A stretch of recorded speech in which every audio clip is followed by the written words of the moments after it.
Mike, I don't know if you know my movie taste just yet, but I love a good comeback story, don't you? Oh, well, that's the best, yeah. Well, we are proving in this next piece that a setback can actually be a setup to something greater.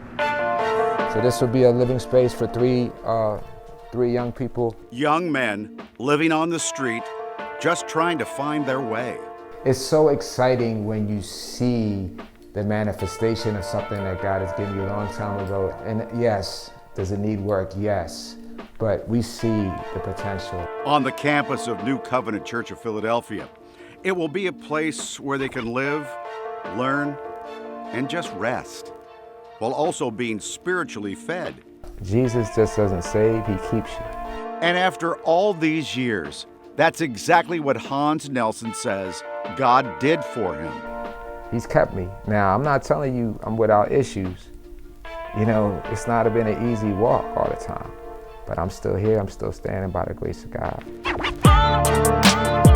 Still standing despite the trauma, drug use, mental illness, setback after setback.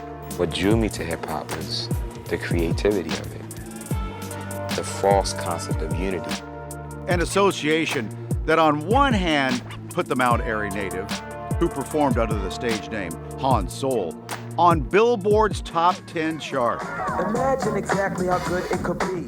But on the other hand, had him dealing with something else. Depression, you know what I mean?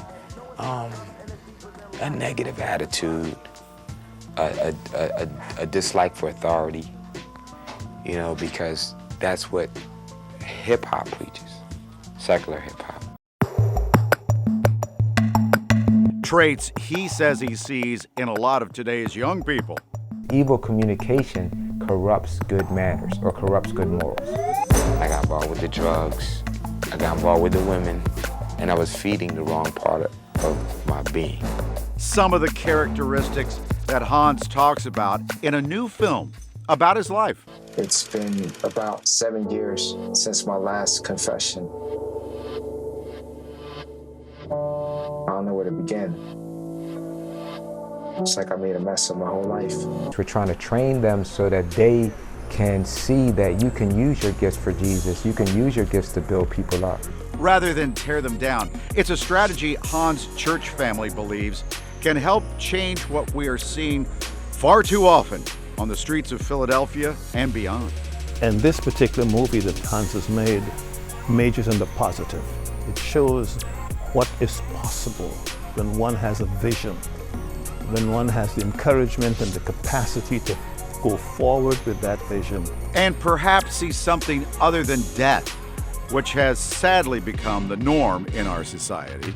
I think there are so many who are without hope.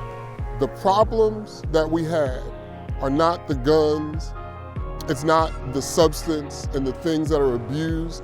The problems are spiritual. They proceed from the heart. And God is the only one who's able to change the heart, to redeem, and to transform that which is dark into light. Yet another way, a better way, is what Hans is trying to show people with his film. Okay, Hans, do you believe in Jesus? I guess. Do you want to be saved? Saved? What does that mean? Well, we are going to enjoy our cappuccinos during this commercial break, but when we come back with the 215, we're going to take you inside.